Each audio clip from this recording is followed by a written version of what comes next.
Hey guys, welcome back to my YouTube channel. Today I'm very excited because I'm going to be going over a new purchase, which is the Cuisinart air fryer slash toaster oven. So let's go ahead and get started right now.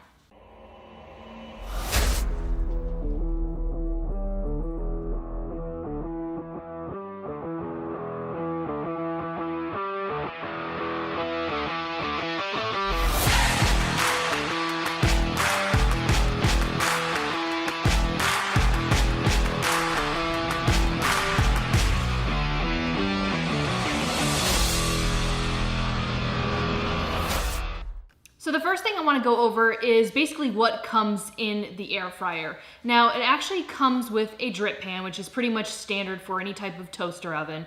It comes with the air fryer basket, and it also comes with the toaster oven rack.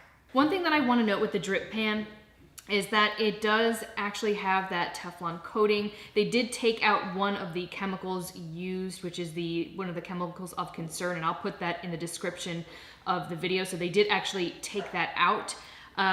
Another thing also is that the pan can get quite dirty, as you can see, and you really don't want to scrub because you can actually take the coating off. And if you look a little bit, some of the coating has actually scrubbed off just from use and wear and tear. Okay, so basically both the toaster oven rack and also the air fryer basket are both stainless steel. So you don't need to worry about any coatings on here. You can use a scrub brush if you need to, but I actually also soak all of these after I'm done as well, and that actually helps basically minimize the whole cleaning process.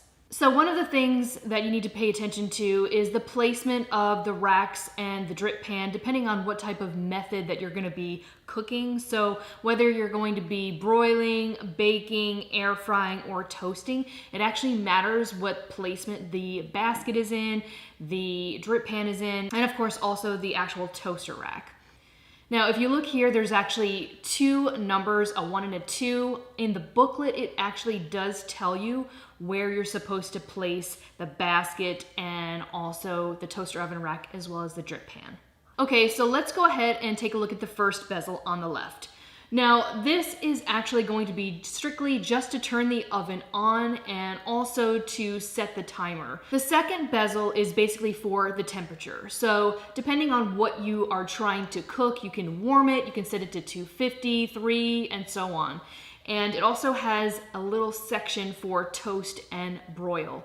The third bezel is actually for the function, basically depending on what you're going to be cooking and how you're going to be cooking it.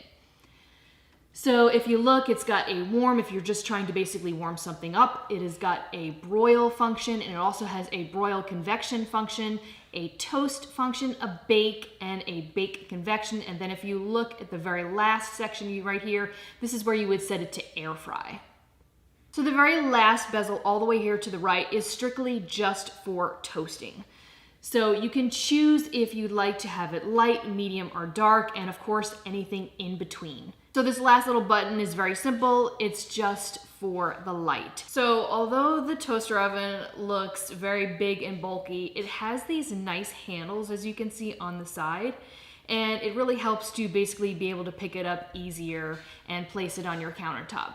Now, even though the size may look a little bit high, it fit perfectly with even some room to spare underneath my counter. Now that I've gone over all of the outside features, inside features, and all that good stuff, I wanted to basically tell you my whole experience when I was basically cooking with it. I tried out all the different features, and one of the features that I used on a daily basis was definitely the toaster oven.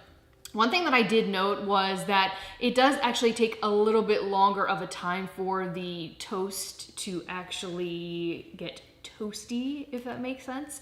Another thing that I will also note is that when air frying, you just want to be really careful, and you might actually want to lower the temperature just a little bit because it tends to cook really fast, and it definitely can burn things if you're not too careful.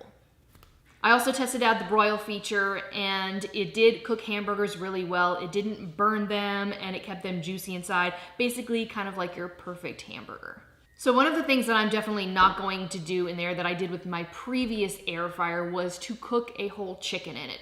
And the reason being is because over time what happened is, even though it says you can cook a whole chicken in there in the Cuisinart as well as my other air fryer, the problem that I was having was that after it started cooking, the actual chicken started raising and it was like touching the top. Therefore it burned and it made everything like super smoky. And my other air fryer, I actually could not clean the inside. Like I couldn't actually physically see inside. So it was like impossible for me to get all of that smoky stuff to clear up.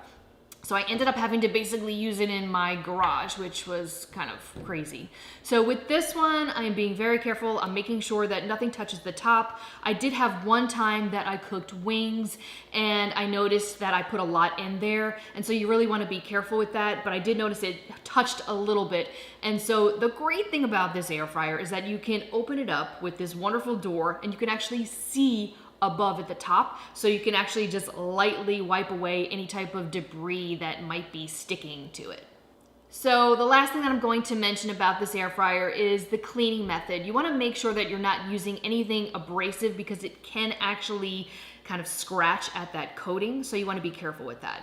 Go ahead and put all of your stuff, all of the exterior type of things that you can take out, like the drip pan, the toaster rack, and also the air fryer basket, and just put that in some hot soapy water and let that soak, and pretty much just try to clean that immediately. That'll help make everything simpler for you. Now, in order to clean the glass, sometimes things do get stuck to it, and so you want to be careful. You don't want to scratch that up as well. I will tell you that I actually used a Mr. Clean Magic Eraser, and it literally wiped everything away without scratching anything. So hopefully that will kind of make things easier for you guys as well. Okay, so that's all I have for this air fryer. I do actually like it more than the Philips air fryer in the fact that it just pretty much does everything, and I can fully open it up and actually clean it properly. It hasn't been smoking so far, but of course I will keep you guys updated in the comments and let you know if anything changes. If you guys have any questions on this video, please let me know in the comments below. And of course, if you like this video, please give me a thumbs up, share with family and friends, and as always, I will see you guys next time.